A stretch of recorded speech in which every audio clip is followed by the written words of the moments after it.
Bwana tuombe. Baba mtakatifu, tunasema asante katika masaa matakatifu.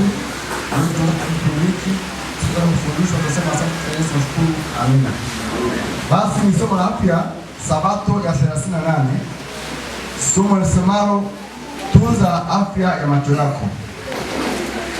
Macho ni viungo muhimu sana maishani, katika maisha ya kila siku. Katika miaka hivi karibuni, watu wengi, watoto kwa wazee, wanalazimika kuvaa miwani ili kusaidia macho yao kuona. Chanzo kikubwa cha kupungua uoni wa watu ni lishe duni isiyopatia macho mwendelezo wa uwezo wa kuona. Pamoja na madini mengine, vitamini A ipatikana katika matunda na mboga za majani zenye rangi ya kijani. Ni muhimu sana kwa ajili ya kuimarisha uwezo wa kiungo retina kuweza kuona. Kiungo muhimu sana katika kuona. Mafuta na mawese yasiyopendwa na watu wengi yana vitamini A ya kutosha pia. Kusomea katika maeneo yenye mwanga hafifu au mwanga mkali huchangia uharibifu wa macho.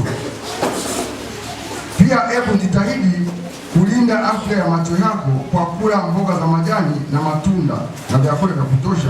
Kuepuka kusomea maeneo yenye mwanga hafifu na mwanga mkali. Basi ili tuza macho yetu, lazima tuepuke hivi vitu: kusomea kwenye mwanga mkali na pia mwanga hafifu, lakini pia tujitahidi kula vyakula ambavyo hivi tumeelezewa kuweza kutumia, ili mwisho wa siku tusikute vijana, watoto wadogo wakivaa miwani kwa ajili ya kuweza kuona. Basi Mungu awabariki kwa kuzingatia maelekezo tuliyopewa. Tunasema asante katika jina la Yesu, tunashukuru. Amina.